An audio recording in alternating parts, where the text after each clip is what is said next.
tatlong aktres, kalaguyo raw ng isang politiko. Sa isang reklamong inihain ng dating bodyguard, di umano ni Vice Governor Mark Leviste, iba't ibang akusasyon laban sa pagkatao ng politiko ang kanyang isinumite. Kabilang na ang pagkakaroon nito ng iba't ibang kalaguyong aktres. Sina Maui Taylor, Jackie Manzano at Diana Zubiri ang ilan daw sa kanila. Paanong haharapin ng tatlong aktres ang ganitong pagdudungi sa kanilang reputasyon? What do Maui Taylor, Diana Zubiri, and Andrew Iliana's wife Jackie Manzano have in common? Sila ang tatlong celebrities na nakarelasyon daw ni Batangas Vice Governor Mark Leviste. Their names appeared sa isang complaint affidavit na sinubmit ng driver na si Edward Ronquillo laban sa kanyang dating politician employer.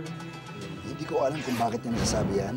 Malaking kasinungalingan yung kanyang mga binabanggit. Hindi totoo at hindi dapat paniwalaan. Nakasaad din daw dito ang mga detalye tungkol sa kanyang illicit affairs with Maui, Diana, and Jackie. Accusations that were denied by Maui. At syempre, ang pangit, illicit affair. Yung pa ang kanyang exact words. First of all, wala naman siyang proof.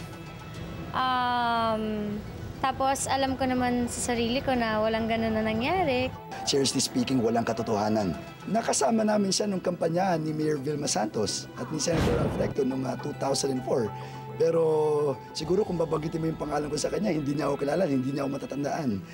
Magkakilala kami ni Mark. I met him during the presidential campaign because he was under si Ate V's party. Sa partido siya. He was running for Bukal pa noon. I campaigned for them twice or thrice.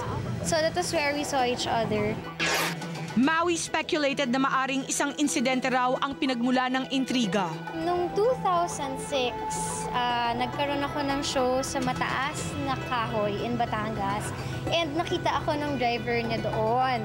He was around pero hindi ko siya nakita. Doon niya na-create yung ilusyon sa kanyang utak na nagkaroon kami ng affair ni Mark. There was never a time na kaming dalawa lang yung lumabas. And there was no incident na sinundo ako sa Landmark, sinundo ako sa Hard Rock. And the third one, nag-away na daw kami ni Mark. Kaya wala siyang reason, stinate na reason kung bakit kami nag-away. Kaya daw naghiwalay na kami ni Mark.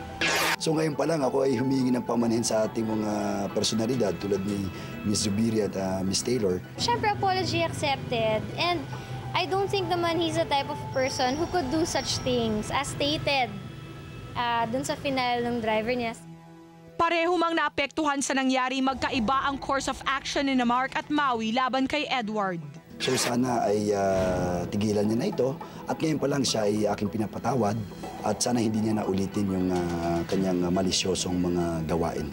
Posibleng demanda ko siya. My mom is talking to the attorney, kay Attorney Flaminiano, and we will see kung yung magiging hakbang natin.